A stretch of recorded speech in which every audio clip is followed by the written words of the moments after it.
Welcome back to another episode of A Tryst with Statecraft. It's your host, Teresa Kuruvilla, Managing Editor at Project Statecraft. Today, we have a guest whose career journey exemplifies the powerful intersection of technology, policy, and climate action. Joining me today is Siddharth Sinha, a trailblazing climate policy professional who is currently leading Google's AI driven efforts to combat climate change in India, harnessing the power of technology and geospatial intelligence to address climate mitigation, adaptation, and protection. Before Google, he was at the forefront of India's global climate and development strategy, serving as advisor to India's G20 Sherpa during the country's presidency. His contributions to the landmark Green Development Pact and the historic inclusion of the African Union into the G20 exemplifies his strategic vision for a more inclusive and sustainable world. His tenure at NITI Aayog saw him play a pivotal role in India's COP26 strategy and the national mission to transformative mobility, driving the country's push towards electrical vehicles and decarbonized transport solutions. As India's representative to the OECD International Transport Forum, Siddharth was a driving force behind two of the country's largest transport decarbonization projects. Outside the policy arena, he's an avid mountaineer, explorer, and public speaker, leading conversations on both climate action and social impact. Join me as we welcome our guest, Siddharth Sinha, as we dive into this creative blend of artificial intelligence and climate change. Thanks again, Siddharth, for joining us. Thank you so much, Teresa. It's lovely interacting with you today. Wow, when we think of the introduction, it's a very weird force of nature, artificial intelligence and climate change, both of which are at the heat of debate in today's times. So, my first question to you is AI has significantly reduced the time needed to process vast amounts of climate data, which enables faster predictions of climate scenarios. For our listeners, of course, could you explain how AI is being utilized to predict climate change and what makes it such a powerful tool in this particular field you're pursuing? Thanks for that question, Teresa, and my congratulations at the outset for touching upon this very important topic as part of your podcast today. I think one of the reasons before I jump into answering that question is also why we are discussing this today.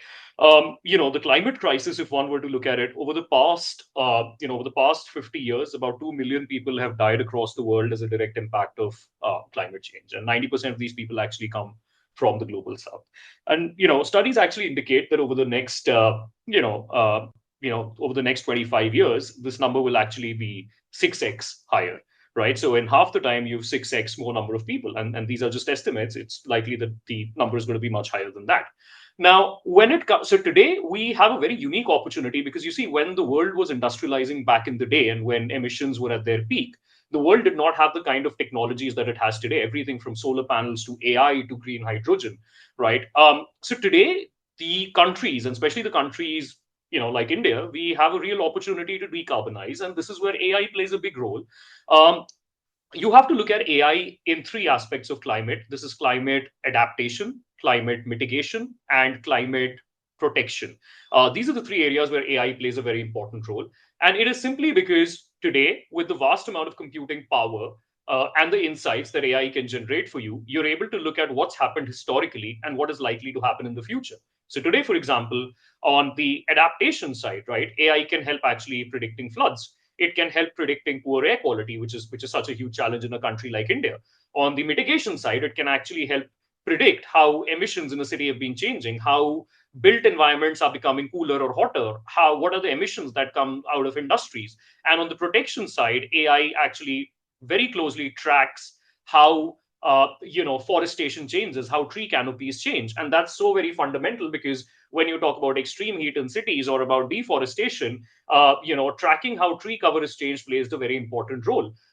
So I would actually end that by saying that when it comes to climate, AI alone is not enough, but AI coupled with GIS, which is essentially geospatial technologies, that can make a huge, huge impact because then you can easily understand how things occur in real time and you can also play them out in a sort of a digital twin of the world today. So, yeah, huge potential right there. Well, I hope we can tap onto that potential for the greater good. Now, coming back to the next question, while climate change is a global issue, its impacts are so extremely evident in the global south, where more vulnerable communities are facing more extreme weather events. I think this is very inevitable in a country like India. Why is the global south particularly important when addressing climate change? Also, can AI research, primarily done in the global north, be adapted to meet the unique challenges of developing nations? Or do you think there is a risk of bias in these models? I think that's Teresa. I think that's a very important question that you asked today. So first of all, on the first part of your question, why is the global South important, or where does the global South sit within this narrative? You have to understand that the global South countries, they have been the lowest contributors when it comes to per capita emissions globally, the lowest, right? But they also uh, are vulnerable, and I would say that vulnerability is the highest across the world when it comes to the devastating impacts brought about by climate change, right? So low in terms of emission, high in terms of vulnerability. But I think that the highest or the greatest opportunity that these countries have is to decarbonize. And why I say that is very simple. As I mentioned in my earlier question, the West is already industrialized today, and the West industrialized on the back of a very sort of carbon dominated model. But today, with the kind of advanced technologies that are taking, that are being sort of innovated on across the world, the countries of the global south, because the common theme over here is that because they're in the global south, or because we call them global south countries, they're also developing economies, right? So now, for the first time, you actually have the opportunity for these countries to develop, to grow on the back of technologies that are low to minimum to no contributors to emissions. So as my former boss and mentor in the government of India, Mr. Amitabh Kant puts it, he says that India has the ability to industrialize without the need to carbonize. And I think that's very, very powerful right there.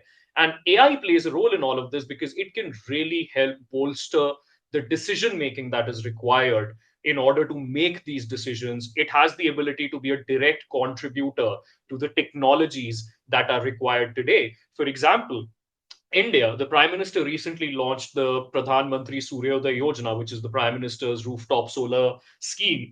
Covers 10 million households. Like that is an unfathomable number, right there. But how many of us know that using GIS and AI, you can actually calculate the rooftop potential in terms of solar? You can easily see on a map what is the rooftop potential of somebody, right? So that's just a small example of this. The second part that you allude to is about the bias bit about AI, and let me tell you on that. And I'm not speaking based on my experience at Google. I'm answering this more in my sort of personal capacity as an expert in this field. Is that, look, you have to differentiate between traditional AI and generative AI. Now, insofar as the bias that can creep in is concerned, it really depends on the kind of models that you train them on.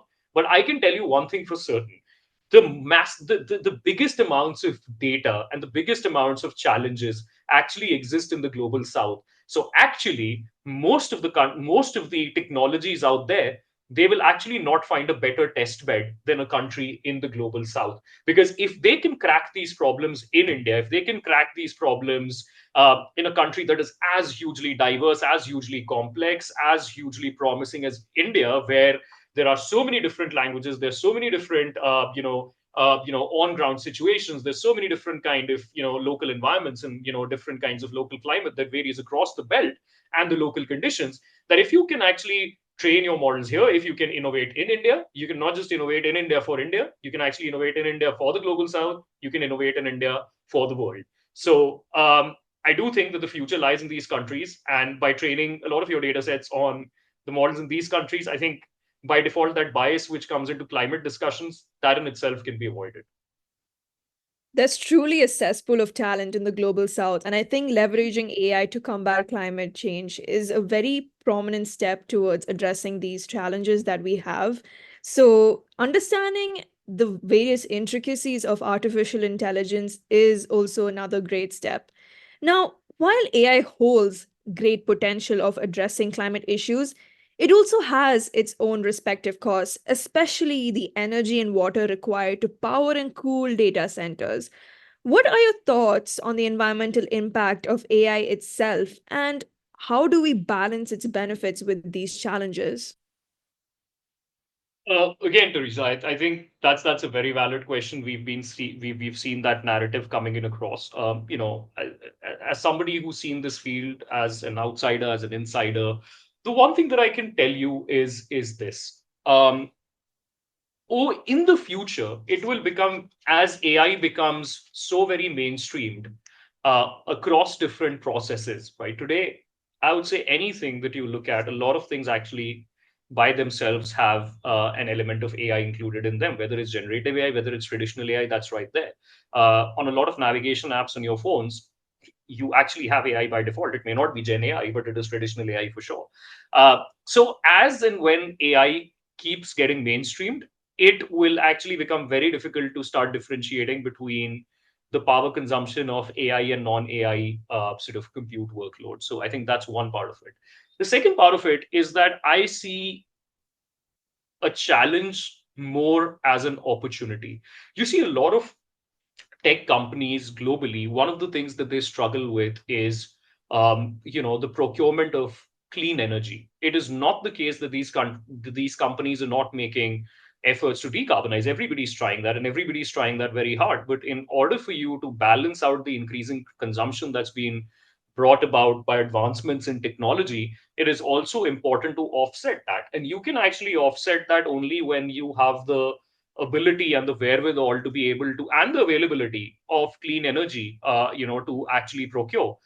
Interestingly, while we are still on the topic of global south, let me tell you, procuring renewable energy, especially in the global south countries, is not that easy. India can be a slight outlier because the growth of renewable energy in this country is phenomenal, but India cannot be representative of the entire global south when it comes to this journey. So I feel that this conversation and the question that you've raised, if not anything else, it will actually compel policymakers and industries to actually work together to further the uptake of renewable energy in those countries. So rather than seeing this as a problem, I actually see this as an opportunity. Well, AI constantly expanding, new use cases being found, short power consumption.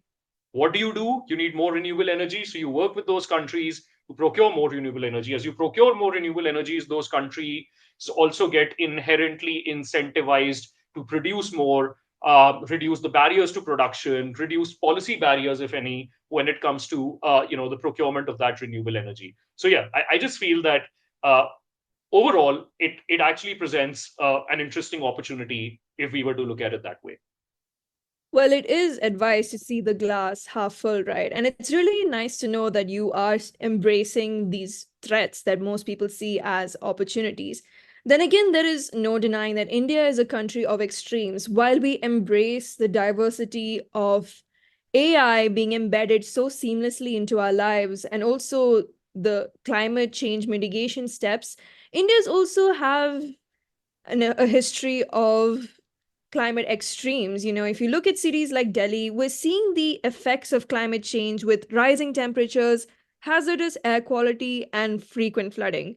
So, according to you, how can AI driven solutions be used to improve emergency response systems in such situations?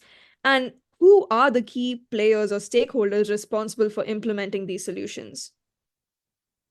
I think cities and vulnerable communities across countries in the global south and India are at a very, very disproportionate risk when it comes to um, bearing and suffering from the direct impacts that have been brought about by climate change. I think since you touched upon air quality most, apart from flooding, let me pick on the air quality bit first, just to give you an example of how these things could happen.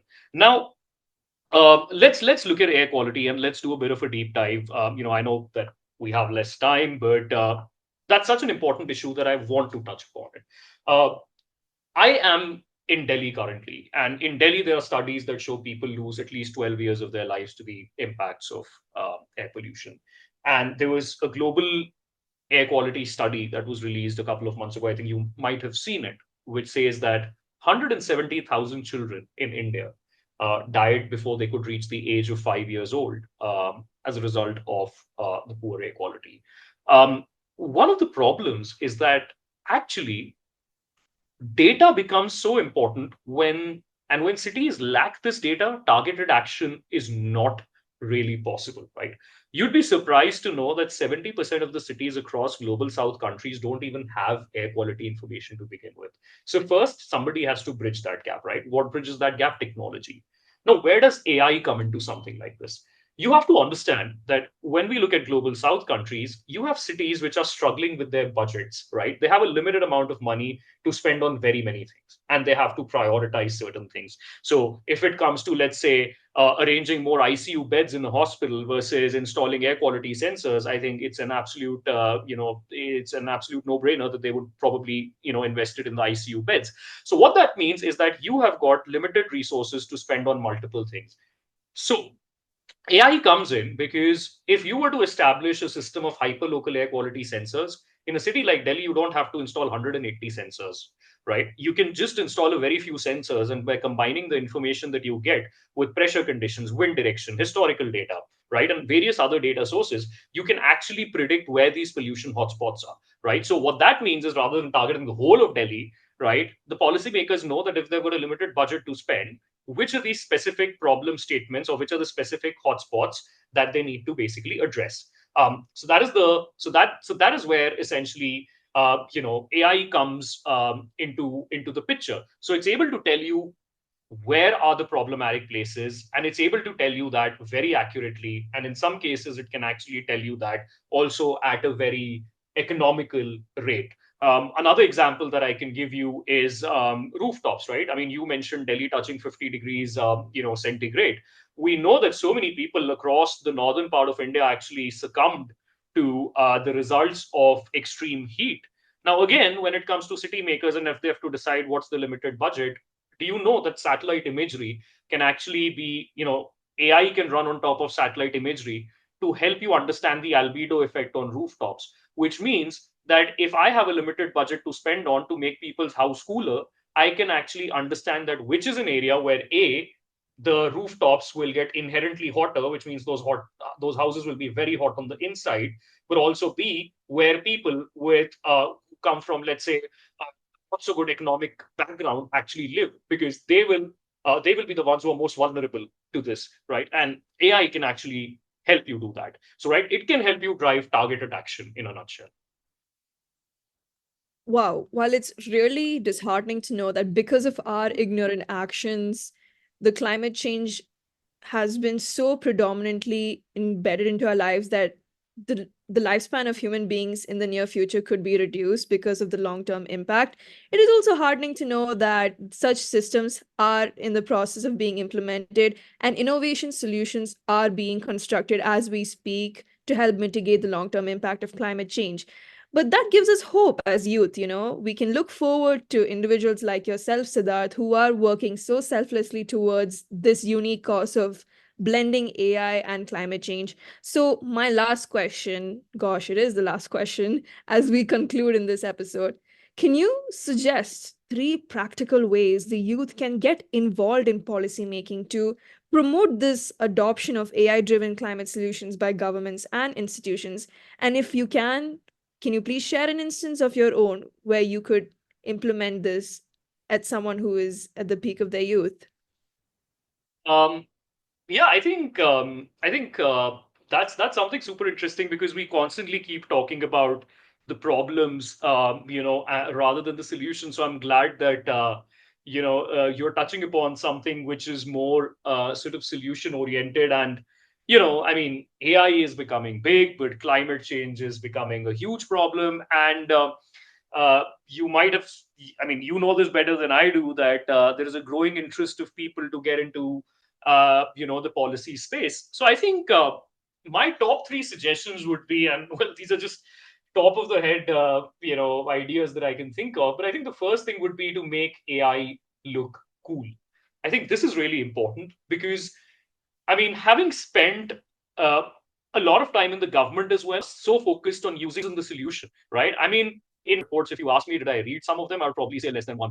And the reason is simple. People make 180, 280, 600-page reports without which basically collect data to show you what the problem is.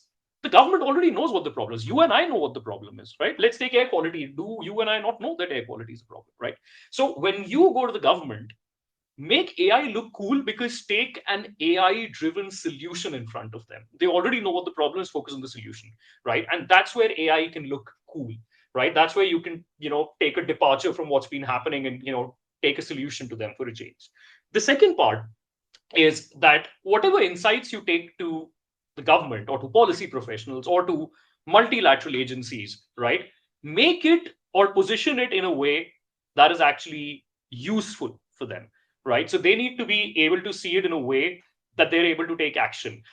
Let's not forget that one of the things that AI can do for us today is that it can generate really powerful insights. And insights is not to say that, here are the 10 numbers, but the insight would be, given these numbers, if X were to be implemented, Y can be solved using a Z budget, right? So that's how it can work. So the second part is to make it useful for them. And I think the third, which I would say is not directly linked to your question, but given the fact that AI is advancing at the stage that it is, but equally the number of people who want to choose public policy as a career is also increasing, is for public policy courses across the world. I mean, I graduated from the London School of Economics in 2018, where I personally don't think that my public administration course had any mere mention of AI. Whereas today, if I go back to the same course or any other course, I would be sort of shocked if there's no mention of AI. But many courses still do not mention it. So I just feel that at the training stage of policy professionals itself, the role of AI in policy making must really be uh, sort of mainstream. And I think on your final question, which is about what have I been able to do it. I mean, without getting into too many details, because I don't want to be speaking on behalf of my organization, but I just feel that a particular problem that I'm solving on, which is on air quality, I've been able to use my policy experience because I come from the government. I understand how policymakers think. I understand what the challenges are on ground. So I knew what is the kind of information that they're looking for. And call it a stroke of luck or whatever, I ended up in the company that I am today. And here we are. And I am able to take to my colleagues the information that I know as somebody who used to be in the government, in terms of what is it that they're looking for in terms of solution. What are the challenges that they exactly face? Why is it that they cannot act? So that really allows then for targeted innovations to be developed, which actually speak directly to that particular problem statement. So I feel that marrying the two of them is something that I feel basically is just the future of policy making in not just India, but across the world. What a resonating and great final message for our listeners. Thank you so much, Siddharth, for that. And while we were talking about this creative blend of AI and climate change, I truly enjoyed this blend and exchange of ideas and promising innovative solutions that you've brought forth.